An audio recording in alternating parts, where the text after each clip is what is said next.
Hello everyone, welcome to exponential academy. मैं जूही मित्तल और आज हम करेंगे सेट्स की एक्सरसाइज 1.4। इससे प्रीवियस वीडियो में हमने सीखा था वेन डायग्राम क्या होता है, ऑपरेशंस ऑन सेट सीखा था, यूनियन एंड इंटरसेक्शन, साथ ही हमने सीखा था डिफरेंस ऑफ सेट्स। आज उसी को अप्लाई करने जा रहे हैं सेट्स पर, जो कि एक्सरसाइज 1.4 पर अप्लाई होती है। तो करते हैं स्टार्ट। सबसे पहले आते हैं question number first and fifth, both are same. First and fifth में क्वेश्चन नंबर फर्स्ट में दिया हुआ है, ये सारे क्वेश्चन दिए हुए हैं जिसमें यूनियन हमें फाइंड करना है, लेकिन question number fifth is also same. उसमें हमें इन सभी क्वेश्चंस का इंटरसेक्शन, जो भी ये हमारे पेयर्स दिए हुए हैं, इन सबका हमें इंटरसेक्शन फाइंड करना है। तो दोनों ही सेम क्वेश्चंस है, बस एक में यूनियन और दूसरे में इंटरसेक्शन हमें फाइंड करना है। तो ये है क्वेश्चन नंबर फर्स्ट और फिफ्थ। तो देखते हैं क्या है। सबसे पहला क्वेश्चन दिया हुआ है, एक एक्स सेट है जिसमें 1 3 5 एलिमेंट है, वाई सेट में 1 2 3 एलिमेंट है। तो सबसे पहले अगर हम निकालते हैं एक्स यूनियन वाई, यूनियन में हम क्या करते हैं, सारे एलिमेंट जो x में भी है और y में भी है वो सारे लिख देते हैं। तो देखो 1 1 कॉमन, तो एक ही बार लिखना पड़ेगा, 2 बार नहीं लिखना हमको, एक ही बार लिखेंगे 1 1। 2 y से, 3 3 दोनों में कॉमन है तो एक ही टाइम लिखेंगे 3, और फिर उसके बाद बचा 5। तो ये हो गया यूनियन x यूनियन y। अब x यूनियन y तो ये आ गया, ये था फर्स्ट का क्वेश्चन नंबर फर्स्ट जिसपे हमें x यूनियन y निकालना था। अब क्वेश्चन नंबर फिफ्थ में क्या पूछा है, इन्हीं दोनों का इंटरसेक्शन। इंटरसेक्शन में क्या आता था, मैंने बताया कॉमन एलिमेंट्स जो x में भी हो, जो एलिमेंट्स y में भी हो, दोनों में हो, तो कॉमन एलिमेंट्स। तो देखते हैं हम 1 1 कॉमन है और 3 3 दोनों में कॉमन है। तो हम यहाँ से देखेंगे x इंटरसेक्शन y कितना आ जाएगा, 1 and 3 विल बी, ये था क्वेश्चन नंबर फर्स्ट।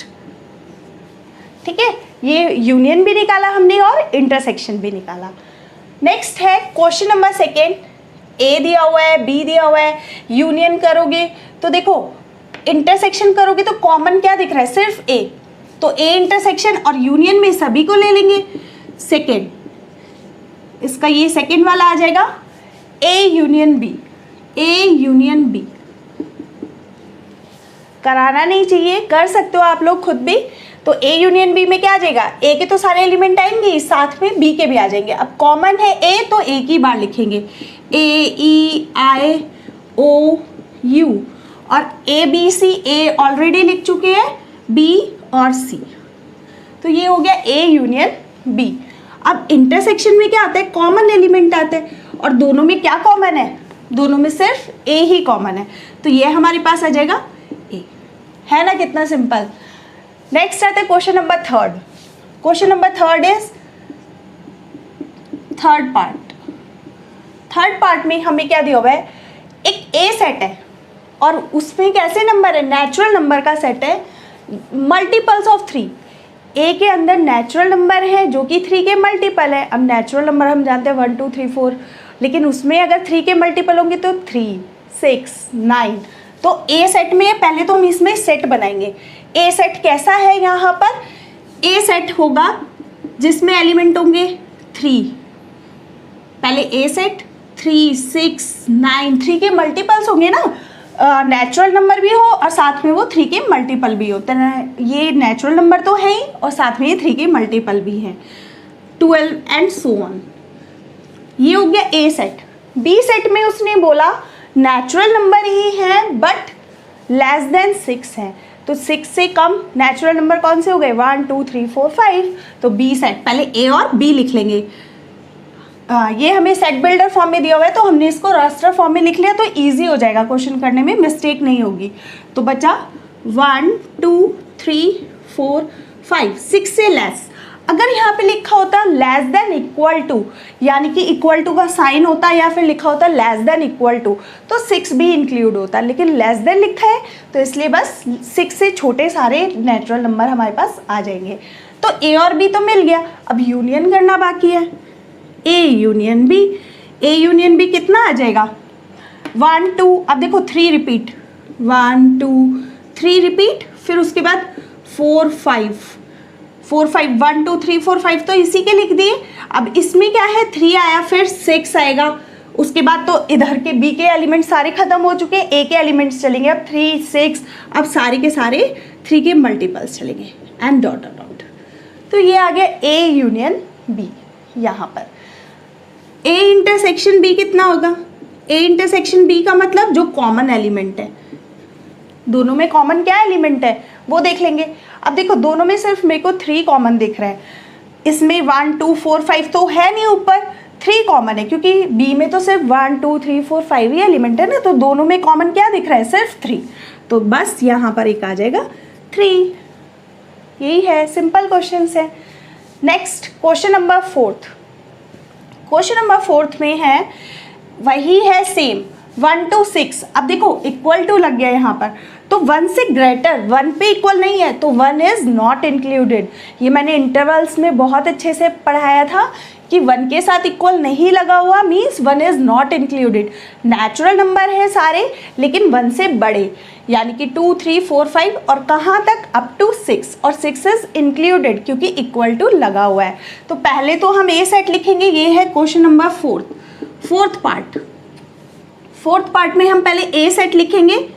ए सेट क्या गिवन है? नेचुरल नंबर जो कि 1 से बड़े हैं, यानी कि 2 3 4 5 और 6 इज इंक्लूडेड। तो ये हो गया ए। अब बी में क्या क्या है? 6 से बड़े 10 से छोटे, 6 and 10 is not included, equal to नहीं लगा हुआ है।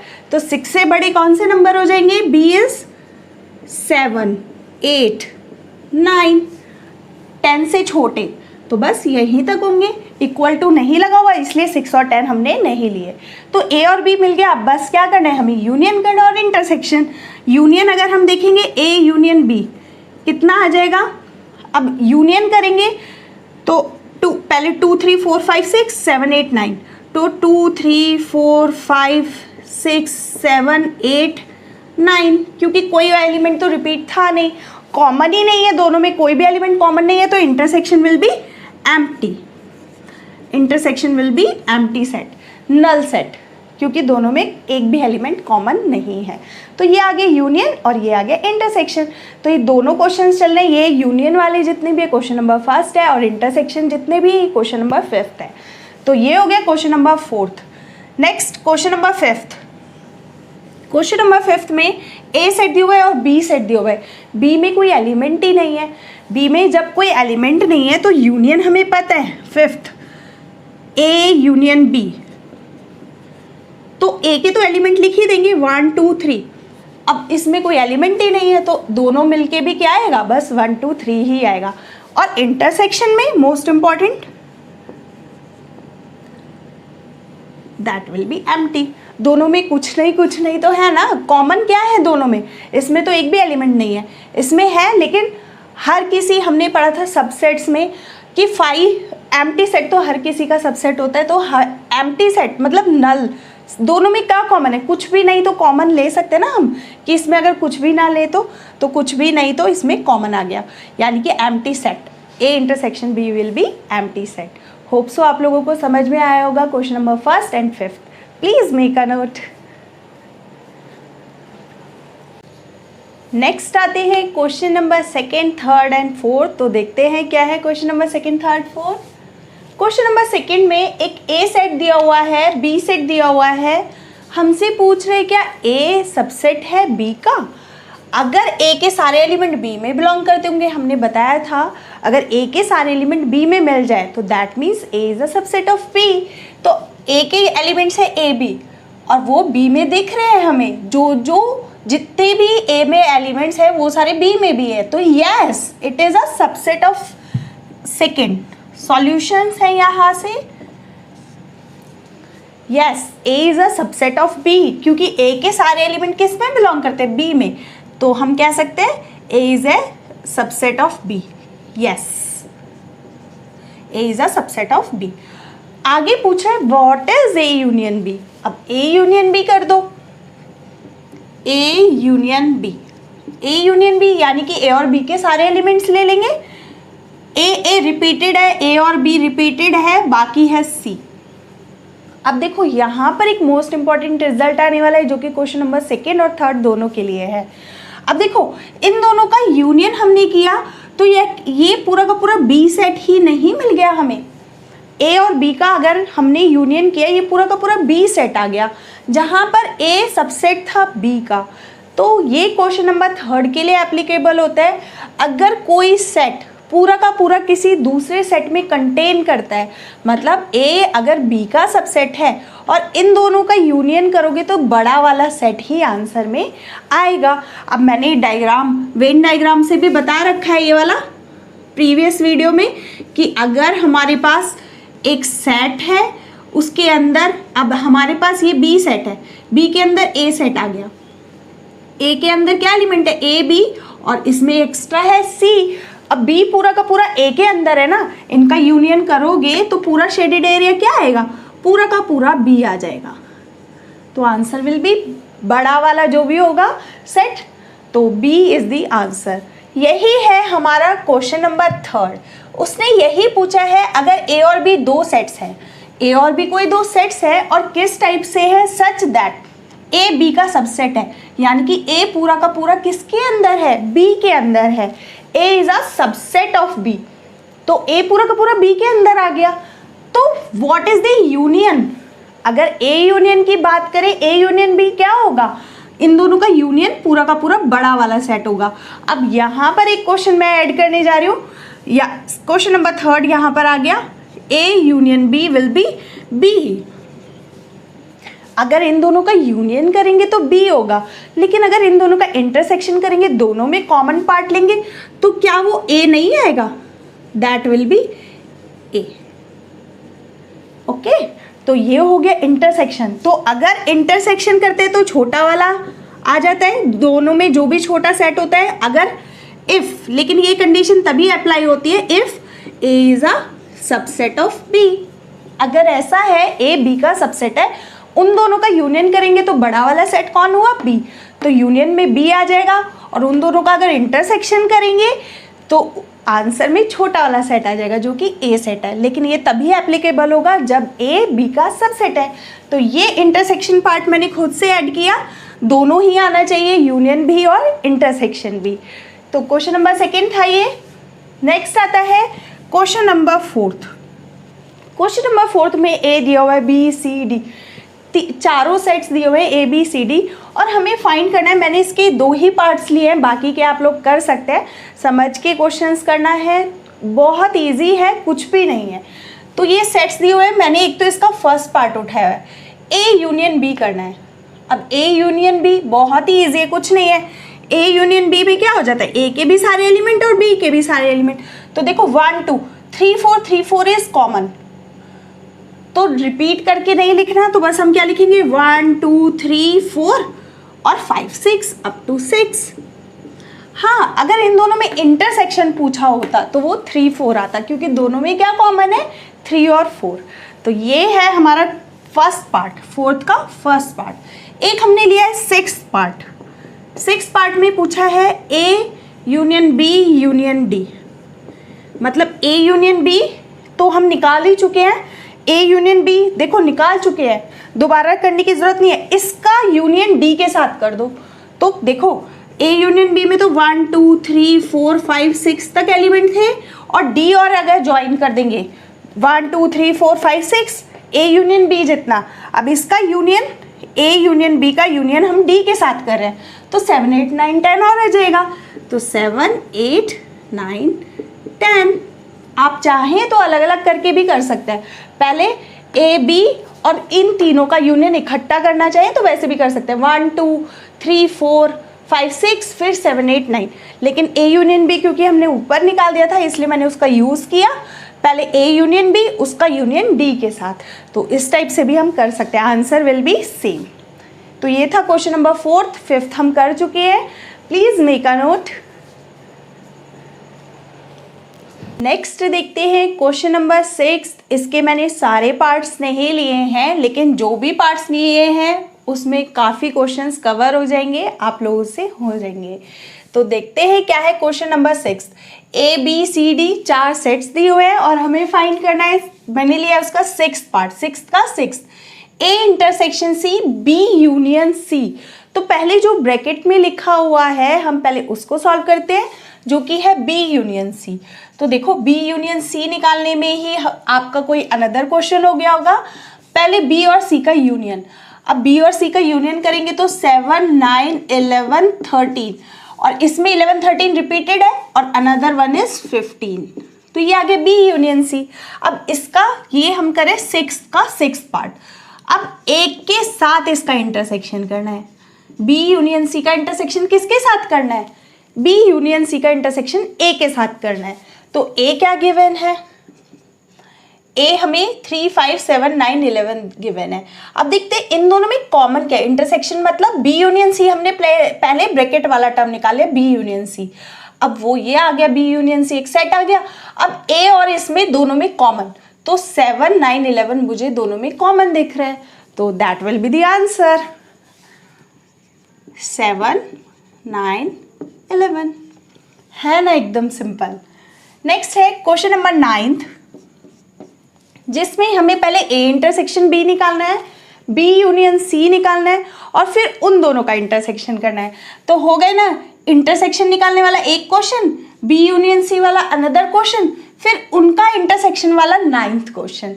तो देखते हैं, पहले निकालते हैं 9th के लिए A इंटरसेक्शन B, यानी कि A और B के कॉमन एलिमेंट्स। इंटरसेक्शन मतलब कॉमन, जो कि आएगा 7, 9, 11। A और B में क्या कॉमन है? 7, 9, 11, 7, 9, 11। तो ये आ गया A इंटरसेक्शन B। अब हम निकालेंगे B यूनियन C, मतलब B और C को अब हम यूनियन कर देंगे। तो B के भी सारे एलिमेंट, C के भी 7, 9, 11, 13, 11, 13 इज कॉमन 15। तो ये था B यूनियन C। एक में इंटरसेक्शन निकाला A और B का, और B और C का यूनियन निकाला। अब इन दोनों का इंटरसेक्शन, दोनों सेट मिल गए ना। अब दोनों सेट जब हाथ में हमें मिल गए, अब इन दोनों का कॉमन निकालना कितना इजी है। दोनों में कॉमन दिखाई भी दे रहा होगा, 7, 9, 11 is again common. A intersection B का इंटरसेक्शन B यूनियन C के साथ, तो हमें कॉमन पार्ट क्या दिख रहा है? 7, 9, 11 दोनों में कॉमन, क्योंकि इंटरसेक्शन इन दोनों का भी इंटरसेक्शन कर रहे हैं हम, तो दैट विल बी 7, 9, 11। बस यही था क्वेश्चन नंबर 9th। नेक्स्ट आता है क्वेश्चन नंबर 10th, जिसमें हमें निकालना है A यूनियन D पहले। अब देखो एक क्वेश्चन यही हो गया, A यूनियन D, A का D के साथ यूनियन, तो क्या आ जाएगा? सारे एलिमेंट्स 3, 5, 7, 9, 11। तो ये तो A के एलिमेंट। अब D के एलिमेंट क्या है? 15 एंड 17, जो कि कॉमन नहीं है, रिपीटेड तो है नहीं, तो लिखने पड़ेंगे दोनों ही, 15 एंड 17। तो ये हो गया A यूनियन D। नेक्स्ट आता है B union C। B union C निकाला हुआ है, अभी सारे क्वेश्चंस में B यूनियन C ही चल रहा है, तो देख भी सकते हैं हम, आएगा 7, 9, 11, 13 एंड 15। अब इन दोनों का हमें फिर से क्या करना है? इंटरसेक्शन, दोनों का कॉमन पार्ट। अब दोनों का कॉमन पार्ट 7, 9, 11 तो दिख ही रहा है, साथ में 15 भी दिख रहा है इस बार। 7, 9, 11, 15, 7, 9, 11, 15, 13 दोनों इसमें B यूनियन C में है, लेकिन इधर नहीं है, तो कॉमन तो आएगा नहीं। तो अब हमारे पास आ गया A यूनियन D का इंटरसेक्शन B यूनियन C के साथ। तो पहले हमने A यूनियन D निकाला, पहले ब्रैकेट वाले दोनों टर्म सॉल्व किए और उन दोनों का कॉमन पार्ट निकाल दिया। कॉमन पार्ट हमें जो दिखा, जो कि है 7, 9, 11 एंड 15। है ना कितना सिंपल। लेकिन अब यहाँ पर मैं अपनी तरफ से एक क्वेश्चन ऐड करने जा रही हूँ। अगर हमें इन दोनों का यूनियन करना होता A यूनियन D का, ये इंटरसेक्शन की जगह अगर हम यूनियन करते B यूनियन C का, तो देखो पहले तो सारे एलिमेंट A यूनियन D के लिख लेंगे, 3, 5, 7, 9, 11, 15, 17 इतने लिख लिए। अब इसका यूनियन जब इसके साथ करेंगे तो रिपीट वाले एलिमेंट नहीं लिखेंगे, 7, 9, 11, 15 इज रिपीटेड, तो नहीं लिखेंगे। उसके अलावा कौन सा बचा? 13। ये हो गया यूनियन, क्योंकि ये एलिमेंट्स तो कॉमन है ना दोनों में, इतने अलग क्या है इसमें यूनियन के लिए? 13, तो उसको हमने लिख लिया, तो ये हो गया यूनियन। तो ये था क्वेश्चन नंबर 6। होप सो समझ में आया होगा। Please make a note. Next आता है question number 7th and 8th। बहुत ही सिंपल क्वेश्चंस है। इन क्वेश्चंस के लिए बस ये ज़रूरी है, अब सेट बिल्डर फॉर्म में दिया हुआ है तो अगर हम उसको रोस्टर फॉर्म में बना लेंगे तो कुछ भी नहीं रह जाता क्वेश्चंस में, सभी के इंटरसेक्शंस फाइंड करना है। तो पहले क्वेश्चन नंबर 7th देखते हैं। क्वेश्चन नंबर 7th, इन सभी सेट को मैं क्या कर रही हूँ, बस इनको रोस्टर फॉर्म में बता रही हूँ ताकि आप लोगों को कोई कंफ्यूजन ना हो। कर आप भी सकते हैं ये क्वेश्चन। सबसे पहले है x बिलोंग, ए सेट है, x सारे नेचुरल नंबर है। अब ए सेट नेचुरल नंबर का हो गया, यानी कि कैसे एलिमेंट हो गए 1 2 3 अप टू इन्फिनिटी, सारे 1 2 3 4 अप टू इन्फिनिटी। तो ये सारे एलिमेंट हो गए ए सेट में। B set is given as x is an even natural number. अब नेचुरल नंबर जो कि इवन वाले, तो 2 4 6 8 एंड सो ऑन। तो बी सेट हो जाएगा ये 2 4 6 8 एंड सो ऑन। तो ये हो गया B set. Now C set is odd natural number. Odd natural number हो गए 1 3 5 7 एंड सो ऑन।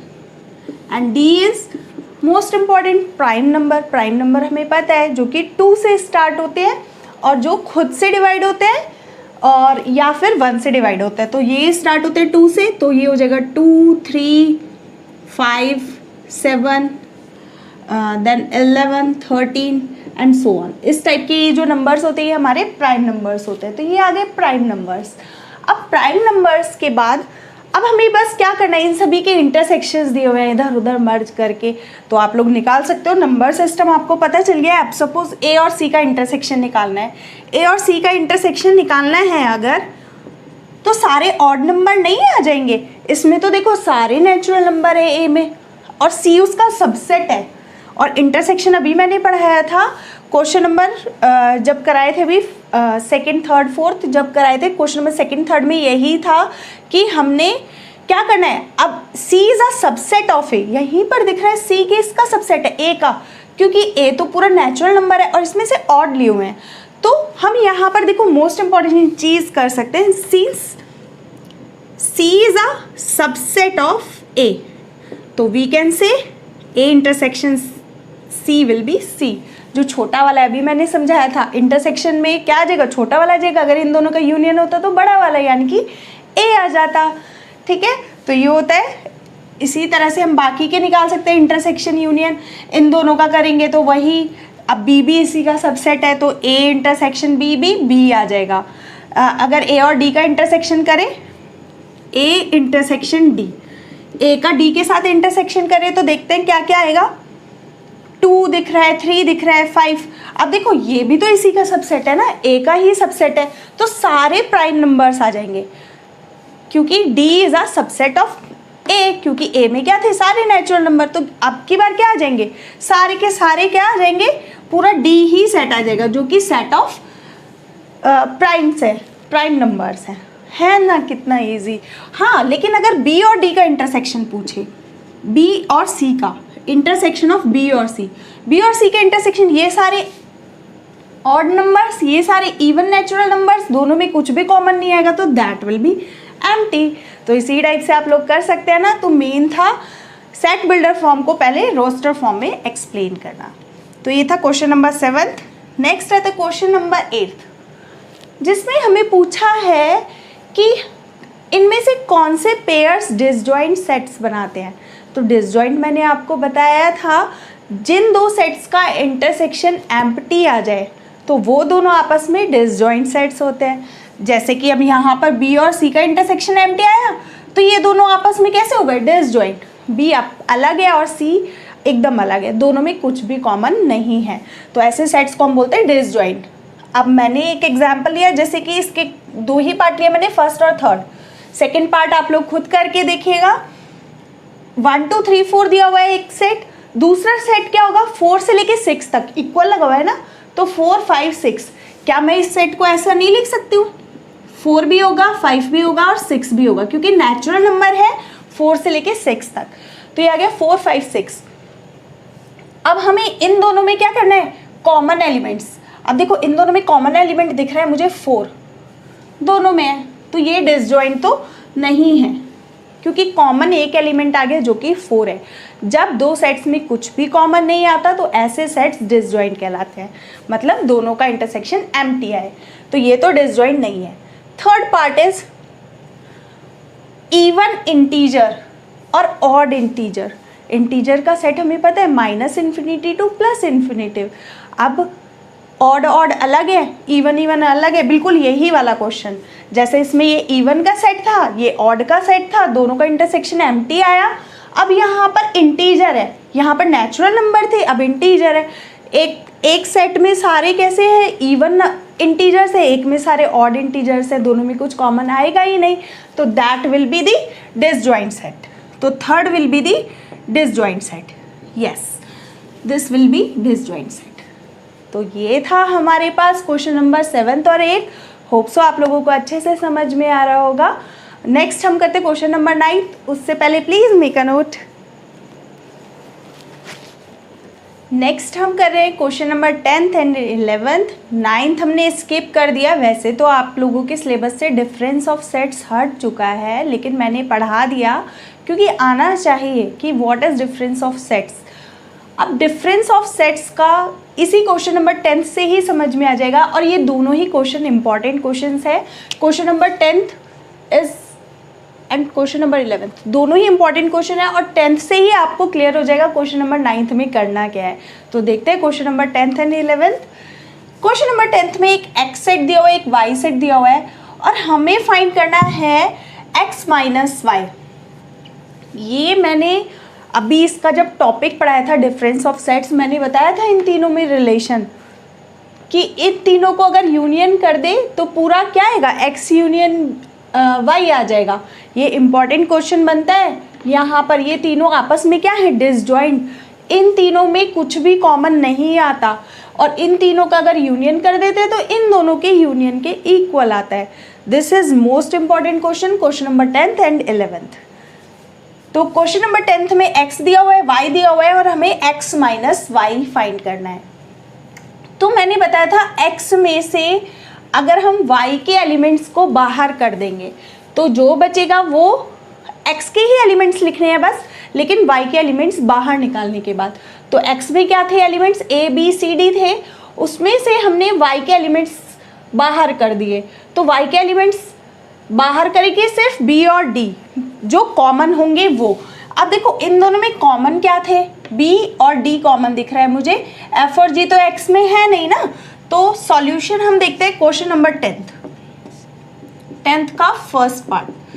हमें क्या बोल रहा है, x माइनस वाई, पहला है x माइनस वाई। तो सारे एलिमेंट हम हमारे किसके आएंगे, y का एक भी एलिमेंट नहीं आएगा। जो माइनस होता है उसका एक भी एलिमेंट नहीं लेते हम। किसका एलिमेंट लेते हैं, सारे x के एलिमेंट लेते हैं, और उसमें से अगर कोई कॉमन है, x और y में कॉमन एलिमेंट है तो उनको बाहर निकाल देते हैं। जैसे कि b और d हमें दिख रहा है, तो x में से जब y बाहर निकाल देंगे तो कॉमन एलिमेंट हट जाएंगे, तो b हट जाएगा और d हट जाएगा, तो कौन बचेगा, सिर्फ a और c। तो एलिमेंट सिर्फ हमें किसके लिखने हैं, आगे वाले सेट के, और दूसरे वाले में से जो कॉमन एलिमेंट है दोनों में से बस वो हटा देने हैं। तो that is x minus y. तो a और c एलिमेंट्स आ गए। Second same y minus x, y minus x. अब y के एलिमेंट्स लिखे जाएंगे, लेकिन x के एलिमेंट्स को बाहर निकाल देंगे। सारे एलिमेंट्स y के आएंगे, लेकिन x के जो कॉमन एलिमेंट x और y में बन रहे थे उनको बाहर निकालने के बाद, तो f b d g है y, उसमें से कॉमन एलिमेंट थे b और d। अगर इन दोनों को बाहर निकाल देंगे तो that will B f and g। तो ये बन गया हमारा f and g। Next third is x intersection y। अब x इंटरसेक्शन y, x और y में क्या कॉमन था, b एंड d, दोनों में कॉमन एलिमेंट्स b और d। अब देखो मैंने वही खास बात बोली, ये तीनों चीज़ निकाला, देखो तीनों में एक भी एलिमेंट कभी भी कॉमन नहीं होगा। ये तीनों सेट इस टाइप के खास सेट हैं, ये तीनों ही आपस में डिसजॉइंट सेट्स हैं ना, ये आपस में तीनों में कोई भी एलिमेंट कॉमन नहीं होगा। और साथ में अगर हम इन तीनों को मर्ज कर दें, यानी कि इन तीनों का अगर यूनियन करें तो हमें पूरा x यूनियन y मिल जाएगा। तो इसीलिए ये क्वेश्चन इंपॉर्टेंट बनता है। Question number 10th। नेक्स्ट आते क्वेश्चन नंबर 11th। ये क्वेश्चन भी इंपॉर्टेंट है क्योंकि हमें गिवन है R is a set of real numbers. हमें पता भी है यहाँ पर वर्क करने वाला है मेरा नंबर सिस्टम, जो कि मैंने फर्स्ट पार्ट में आप लोगों को समझाया था बहुत ही अच्छे से नंबर सिस्टम। होप सो आपने वो वीडियो देखी होगी। अगर नहीं देखी तो उसका लिंक आपको डिस्क्रिप्शन बॉक्स में मिल जाएगा, आप वहाँ से चेक कर सकते हैं। तो ये है रियल नंबर का सेट, क्यों रैशनल नंबर का सेट। रियल नंबर सारे ही नंबर जितने भी हमने अब तक नंबर देखे हैं वो सारे नंबर्स का सेट। अब rational number p by Q type के नंबर्स, जहाँ पर नीचे वाला टर्म यानी कि डिवाइड वाला डिनोमिनेटर कभी ज़ीरो नहीं होना चाहिए, p बाई क्यू यानी कि q कभी ज़ीरो नहीं होना चाहिए, तो रैशनल नंबर्स का सेट। तो वो पूछ रहा है r माइनस क्यू क्या होगा, मतलब सारे रियल में से अगर हम रैशनल नंबर बाहर कर देंगे तो क्या बचेगा। This is the most important. मैंने वहाँ पर पढ़ाया भी था QC मतलब Q का कॉम्प्लीमेंट, Q निकालने के बाद। नेक्स्ट आपका आता है कॉम्प्लीमेंट वाला चैप्टर, आपने नहीं पढ़ा हुआ, वैसे तो वो डिलीट हो चुका है आपके इस बार के सिलेबस से, लेकिन नहीं होना चाहिए था। That is the most important chapter. अब देखो यहाँ पर r माइनस क्यू, वही डिफरेंस और वो चीज़ें हटा दिए, complement. This is the most important part, तो पता होनी चाहिए चीज़ें। तो मैं कॉम्प्लीमेंट भी बताऊँगी। कॉम्प्लीमेंट मतलब Q को R में से Q पूरा निकालने के बाद जो बचता है वो QC होता है। मैंने बताया था वो किसका नंबर होता है, set of rational number, this irrational number. Rational निकालने के बाद क्या बचे, सेट ऑफ इर्रेशनल नंबर्स। अब मैंने बताया रियल नंबर की लाइन, पूरी नंबर लाइन होती है real number minus infinity to infinitive. अब क्यों रैशनल नंबर सारे 1/2 1/3 जितने भी हैं सारे हमने हटा दिए और इंटीजर्स वगैरह सब हट गए, क्योंकि सारे के सारे रैशनल नंबर बनाते हैं। तो जब सारे रैशनल नंबर हट गए तो हमारे पास बचे सिर्फ इर्रेशनल नंबर, और वो किस टाइप के होते हैं मैंने बताया था, √2 √3 neither terminating nor repeating type के एलिमेंट्स आते हैं QC में। इर्रेशनल नंबर कैसे होते हैं, √2 लाइक एज √3। तो ये वाली वैल्यू जो ना तो टर्मिनेट होती है और ना ही रिपीटिंग वाले एलिमेंट्स होते हैं, तो इस टाइप के नंबर्स जो आते हैं हमारे, ये सारे हो जाते हैं हमारे इर्रेशनल नंबर। तो ये था मोस्ट इम्पॉर्टेंट, इसीलिए क्वेश्चन नंबर 11 कि रियल नंबर में से अगर रैशनल बाहर आ जाए तो क्या बचता है, इर्रेशनल। सेम क्वेश्चन हो सकता है, अगर रियल में से इर्रेशनल बाहर निकाल दे तो कौन बचेगा, रैशनल। मोस्ट इम्पॉर्टेंट, हम यहाँ पर एक मोस्ट इम्पॉर्टेंट रिजल्ट डिस्कस करने जा रहे हैं। रियल हमेशा किससे बनता है, रैशनल यूनियन इर्रेशनल को मिलाकर बनता है। पूरा रियल नंबर लाइन जो होता है ना, सारे रैशनल और इर्रेशनल से मिलके बनता है। अब देखो रियल में से रैशनल गए तो इर्रेशनल बचे, रियल में से अगर इर्रेशनल चली जाएंगी तो कौन बचेगा, रैशनल। तो ये मोस्ट इम्पॉर्टेंट रिजल्ट है, पूरा रियल नंबर रैशनल और इर्रेशनल से मिलकर बनता है। क्योंकि मैंने बताया था integer, natural number, whole number सबके नीचे अगर हम 1 लिख दें तो वो p/q की फॉर्म में तो बन ही जाता है ना, तो वो रैशनल के अंदर आता है। और एक अनदर फॉर्म होती है जिसको हम इर्रेशनल बोलते हैं, neither terminating nor repeating type की। तो ये दोनों मिलकर पूरा रियल नंबर लाइन बनाते हैं। होप सो आप लोगों को समझ में आया होगा, प्लीज़ मेक अ नोट।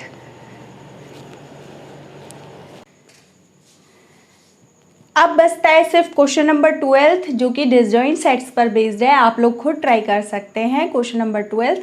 अगर पूरी एक्सरसाइज में या कहीं से भी सेट्स में कोई प्रॉब्लम आती है आप मुझे कमेंट सेक्शन में लिखकर पूछ सकते हैं। होप सो ये वीडियो आपके लिए हेल्पफुल रही होगी। प्लीज़ लाइक शेयर सब्सक्राइब करना नहीं भूलिएगा। Thanks for watching.